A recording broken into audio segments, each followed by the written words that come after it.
Hi, you're on the Reddit Confessions channel. Buckle up.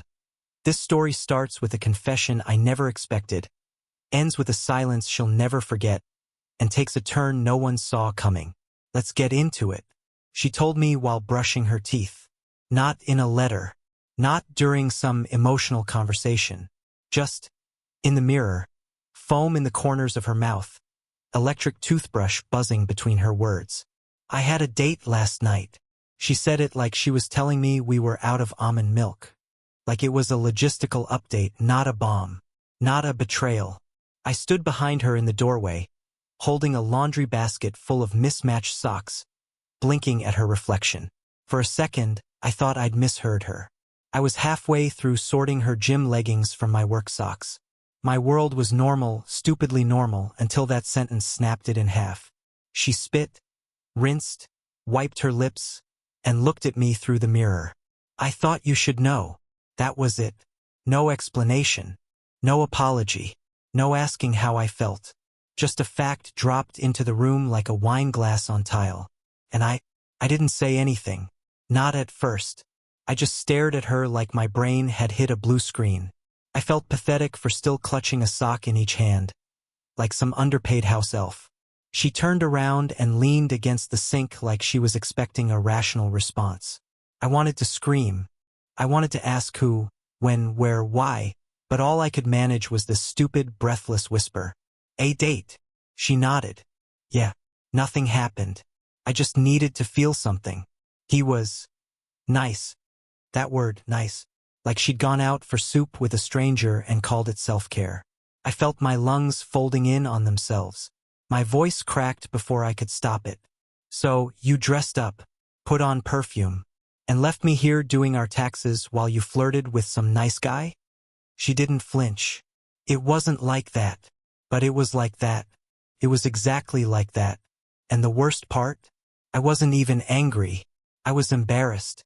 Embarrassed for being so dull, so small, so forgettable that my wife needed someone else just to feel alive for 2 hours on a Tuesday. There are moments in life that humiliate you so quietly, you almost miss the sound of your dignity collapsing. That was mine. She walked past me like nothing had just happened. Like she hadn't just casually told me she went on a date with another man while I was at home fixing the dripping kitchen faucet, the one she kept complaining about for weeks. She slipped into the bedroom, humming as she changed into pajamas, and I stood in the hallway, still holding that stupid sock in one hand and a pair of my boxers in the other, as if I was still part of the life we were supposed to be building. It was only when I heard the drawer close that I moved. I walked to the kitchen like a ghost and sat down at the table, staring at the cold lasagna I had reheated earlier. I didn't feel like eating. I didn't feel like breathing. I just kept thinking about all the small signs I ignored. I remembered 3 weeks ago, when she came home with a takeout bag and told me she'd accidentally ordered for 2. I remembered the receipt I found in her coat pocket from a wine bar we'd never been to, with a handwritten note that said, "Next time, desserts on me, winky face." I remembered her laugh lately, how it was brighter when she looked at her phone than when she looked at me. All the pieces were there. I just didn't want to see the picture. When she came back out, she sat across from me like nothing was out of the ordinary. Her hair was damp from the shower. She was wearing that oversized hoodie, the one I bought her during our first winter together. The audacity of it made my stomach twist. "You're being quiet," she said, almost annoyed. I nodded. "I'm just trying to figure out what I'm supposed to do with that sentence." She rolled her eyes. "Carter, it wasn't some grand betrayal. It was coffee. We talked. That's it." "You called it a date," I said, voice trembling. "Your words, not mine." There was a pause, just a heartbeat. But in that pause, I could feel the entire foundation of our marriage shifting under my feet. "I needed to see if I still had something," she said finally. "If someone could look at me like you used to." I wanted to ask if she even knew how hard I'd been trying. How I stayed up late helping her edit her resume last month. How I spent 3 weeks planning her birthday surprise, even though she never said thank you. How I held back my own panic when I lost my job last year, just to keep her from worrying. Instead, I said something I didn't plan, something that came out quiet, but honest. "You're not sorry, are you?" She looked at me, and for the first time, I saw it in her eyes. Not guilt, not sadness. Just distance. Like I was already someone she used to know. "No," she said. "I'm not." And that broke me more than anything. That night I didn't sleep. I just lay there beside her, pretending to be unconscious while her breathing stayed even and slow, like she had no trouble slipping into dreams after dropping a bomb on our marriage. I stared at the ceiling, then at the glow of her phone lighting up every 10 minutes. She turned it face down each time, thinking I didn't notice. But I did. I noticed everything now. At 2:14 a.m., I got out of bed and walked to the living room.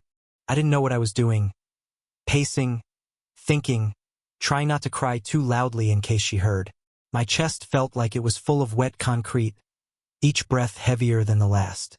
For the first time in years, I realized I had absolutely no idea who I was married to. And that's when I saw it. On the armrest of the couch, a wrinkled men's shirt. Not mine. Wrong size. Wrong brand. A small coffee stain near the collar. Willa hadn't mentioned anyone coming over, and she certainly never said she brought her coffee date back to our house. But the shirt was real. Solid. Physical evidence that this wasn't just emotional wandering. This was physical. Present. Real. My legs buckled slightly as I picked it up, holding it with my fingertips like it was toxic. I pressed it to my face before I could stop myself. Cologne. Subtle, warm, unfamiliar. Someone had been here, in my house, on my couch, while I was probably upstairs asleep or, worse, downstairs doing something ridiculous like prepping her lunch for work. At that moment, everything inside me collapsed. I didn't scream. I didn't throw the shirt across the room. I just folded it carefully, as if handling a delicate artifact from a different life, and placed it back on the couch like it belonged there more than I did. By morning, I had made a decision. Not a dramatic one. Not the kind you see in movies where the guy storms out or delivers some grand speech. No, mine was quieter. I made coffee like always. Scrambled 2 eggs. Just how she liked them. I even placed her vitamins beside her plate. When she came down the stairs, hair still damp from the shower, she gave me a soft smile. "You're up early." "Yeah," I said, sipping my coffee. "Did some cleaning." She didn't notice the shirt was gone. I had put it in a plastic grocery bag and left it in the trunk of my car. She sat, took a bite, and started scrolling through her phone. Business as usual, as if the night before hadn't happened.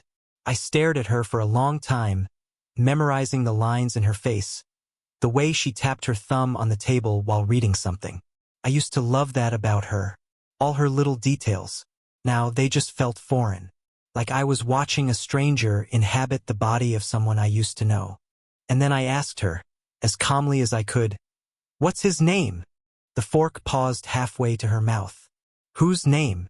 "The guy whose shirt you left on the couch." Her face went pale. It was the first time she didn't have a script ready. She blinked. Her fork clinked against the edge of the plate, and for a moment, I thought she was going to deny it, just flat out lie like nothing happened. I prepared myself for that. I'd even rehearsed it in my head. Her saying, "What shirt?" Or, "You're being paranoid." And me sitting there, nodding like the idiot I've always been.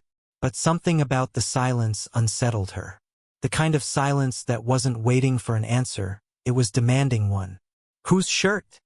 she repeated, her voice just slightly off-pitch. A defensive high note like she was trying to pretend she didn't already know. I didn't answer. I just stared at her hands. She always tapped her nails on the table when she was nervous. Now she was gripping the fork too tight. Her thumb twitched slightly. That's how I knew, the way you know when a storm is coming, even if the sky still looks clear. "I found it at 2 a.m., I said slowly. "On the couch. It smelled like him. I don't wear that brand of cologne." "You don't wear that brand of cologne. So either someone broke into our house just to leave a shirt behind, or there's something you're not telling me." She swallowed hard, then set the fork down with a quiet clink. Her shoulders slumped, but she still didn't speak. Not at first. It was like she thought if she stayed still long enough, the question might evaporate. "I didn't mean for it to go this far," she finally whispered. "It was supposed to be one time. He wasn't even supposed to come here. That was the first time I felt the air leave my lungs. It was like she reached into my chest and deflated something I didn't know could be punctured. I looked around the kitchen. At the window she once begged me to install, the mug rack she insisted we paint teal, the stupid fruit bowl we never kept full, and realized this house wasn't mine anymore. Not emotionally, not spiritually. She'd let someone else exist in this space, in our rhythm, in our little world. You brought him here? I asked. My voice cracked, but I didn't care anymore. To our home? To the couch where we watched movies. I stopped myself. My stomach turned. It wasn't like that, she said quickly. We just talked. He left his shirt by accident. What? Did he vanish into mist afterward? I said. You expect me to believe that he came over to talk and somehow stripped off a shirt he forgot to take with him? That's when she broke. Her face contorted into this weird mix of shame and frustration. I don't know what I'm doing anymore, Meryl. I feel like I'm drowning, and you just stand there with a towel asking me why I'm wet. The metaphor was almost poetic. I could have admired it if I wasn't so busy trying not to throw up. You think I'm standing with a towel? I said, my voice trembling. I've been building a raft. For both of us. While you were too busy checking if the lifeguard had dimples. She flinched. I'd never spoken like that before. Never. But something in me had cracked wide open. And once that crack formed, it wasn't going to close easily. She didn't say anything. Just sat there, quiet, small, suddenly stripped of all her bravado. That's when I knew she hadn't expected me to fight. She thought I'd sulk, maybe cry, but ultimately stay. That was always the story of our relationship. I was the quiet one, the soft one, the one who forgave. But not this time. Not after the shirt. She followed me as I walked out of the kitchen, barefoot, panicked.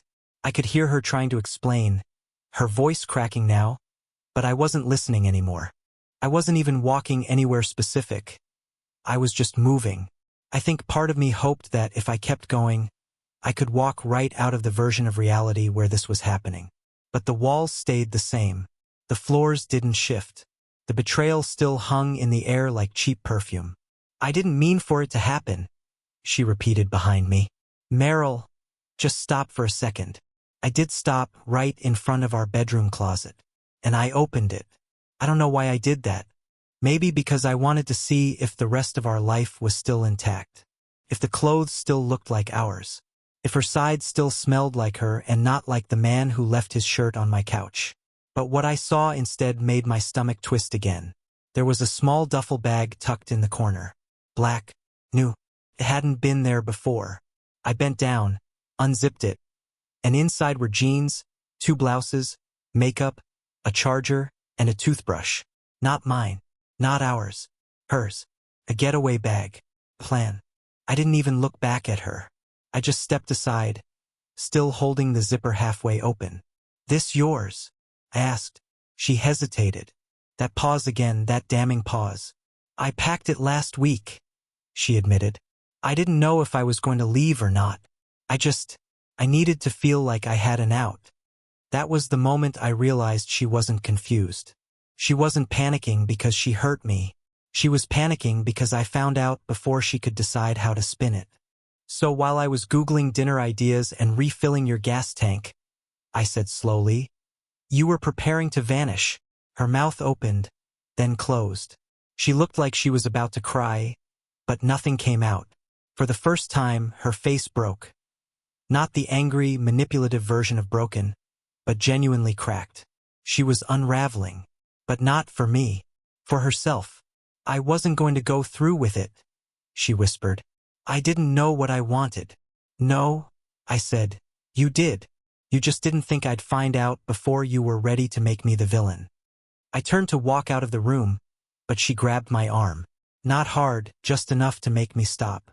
Meryl, please. I made a mistake. I got lost in something stupid. You're a good man. You didn't deserve this. That was the first time she said something that sounded real. You're right, I said, looking her in the eyes. I didn't. I gently removed her hand from my arm and walked toward the front door. Not to leave forever. Not yet. but I needed to breathe somewhere that didn't feel like betrayal soaked into the walls. As I grabbed my keys, she finally started crying. Like she just realized that, for the first time in our relationship, I might actually be done staying silent. I didn't know where I was driving. I just needed to feel the car moving, the wind through the open window, the thrum of the tires reminding me that I was still alive. My knuckles were white on the steering wheel, and the world outside looked wrong. Too normal for what had just happened. People were walking dogs, sipping coffee, laughing at crosswalks. Meanwhile, everything I knew had been disassembled like a broken clock, and now I was stuck staring at the gears, wondering where the time had gone. Couldn't call my brother.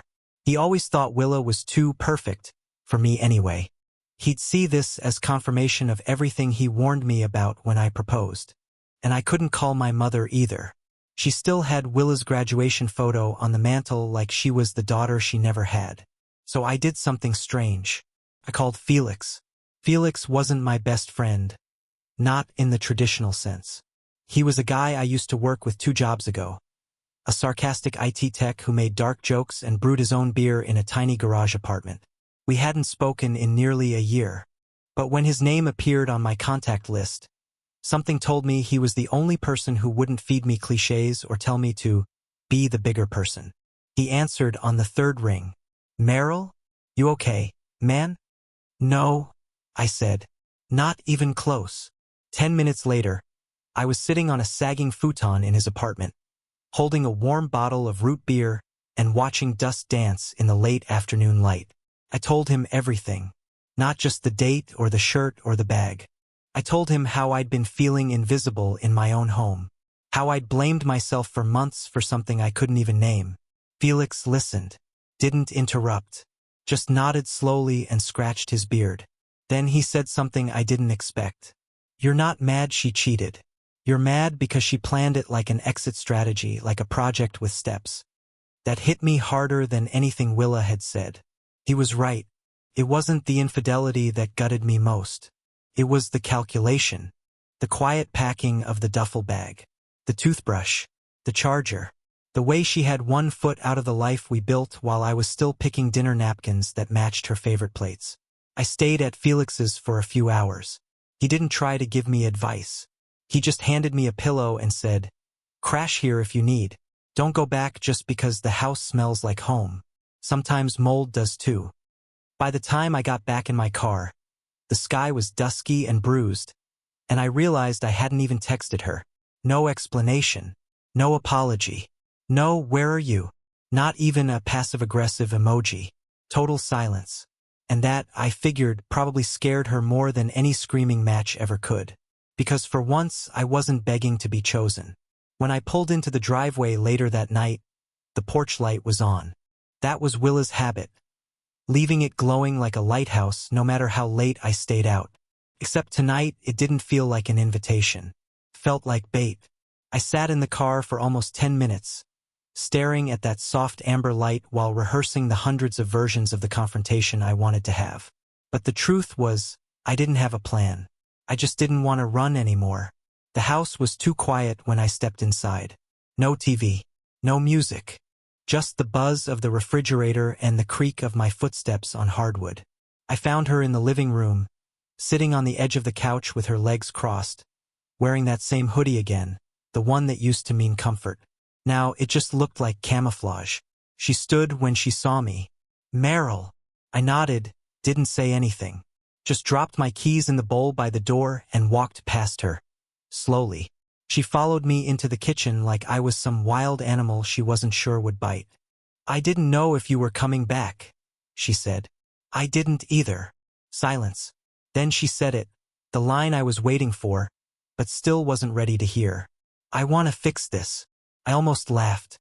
Not because it was funny, but because of how rehearsed it sounded. Like she'd been waiting to deliver it all day. Like she was hoping the right combination of words would somehow undo everything. "You want to fix this," I repeated. "After hiding dates, bringing him here, and packing a bag like I was some job you were planning to quit." Her eyes welled up. "It wasn't like that." "Then tell me what it was like." She hesitated. "I was lost.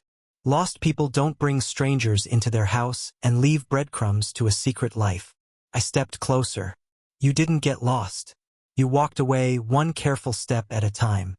She didn't cry. She looked like she wanted to, but she didn't.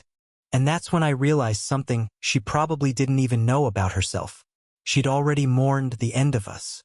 That's why she wasn't falling apart now. She'd done it in stages, behind closed doors, while smiling at me across the dinner table like nothing was wrong. She'd already said goodbye to me long before I ever knew we were done. But I wasn't done speaking. Not yet. I stayed up for years trying to be the kind of man you wouldn't get bored with. I read relationship articles. I learned how to fold your laundry the way you liked. I sat through your friends' terrible game nights without complaint. I watched you drift away and thought it was my fault for not holding tighter. But it was never about me being enough. It was about you wanting more, and not telling me you were going looking for it. She lowered her eyes. The silence between us was deafening. Then I said the one thing I hadn't dared to admit out loud before. I don't think I love you anymore. I think I just miss who you were when you still looked at me like I mattered. Her knees buckled slightly, and for the first time since this all began, she looked scared. Not guilty, not ashamed, scared, because she realized I wasn't here to save the marriage. I was here to end it with clarity. She sat down slowly, as if the weight of what I just said finally reached her. I didn't yell. I didn't accuse her of ruining everything. I simply told her the truth, and the silence that followed felt louder than any argument we could have had. For once, I wasn't the man begging to be chosen. I wasn't the one waiting for crumbs of affection. I was just done. Willa tried to speak again, but her voice cracked. You really don't love me anymore? I think, I said, I loved a version of you that loved me back, and I'm not angry at that version. I miss her, but she hasn't been here in a long time. She looked away, blinking fast, and I saw her shoulders tremble just slightly. There was no more hiding behind her usual calm. Her walls were gone, and for the first time, it was her who felt small in the room, not me. I never thought you'd be the one to walk away, she whispered. That made me pause. Not because she was wrong, but because she was absolutely right. She always believed I'd wait it out, that no matter what she did, I'd be there, like wallpaper, familiar, unmoving. But I wasn't wallpaper. I was a person, and for the first time in years I felt like one. I didn't pack a bag that night. I didn't slam a door or break her things. I just stood up, picked up my jacket, and calmly walked toward the door. Before I stepped out, I turned back and said something simple. Not to hurt her, but because I meant it. I hope you find what you were looking for. I really do. But you won't find it by hurting people who loved you. She didn't follow me. She didn't scream or cry or beg. She just sat there, in the middle of the house we once built together, and watched me leave with the kind of silence that only comes when it's already too late. It's been 7 months since that night. I moved into a small apartment near the lake. It's nothing fancy, but it's mine. I started journaling again, picked up an old guitar from a pawn shop, and even joined a trivia team at a local bar. Most days I still feel the echoes of who I was. The guy who forgave too much, stayed too long. But slowly, I'm learning to be someone else. Someone lighter. Someone free. And the best part? I don't miss her like I thought I would. I miss who I thought she was, but not who she became. She messaged me once. A short text. I regret it all. I didn't reply, because sometimes, healing isn't about revenge or closure. It's about finally knowing your worth, and walking away the moment someone forgets it. Thanks for watching Reddit Confessions. If you've ever been in a situation where you had to walk away from someone you once loved, we want to hear your story. Comment below. What's one powerful decision in history that changed someone's life forever? And don't forget to like, subscribe, and join us again for more real stories that hit hard. Only on Reddit Confessions.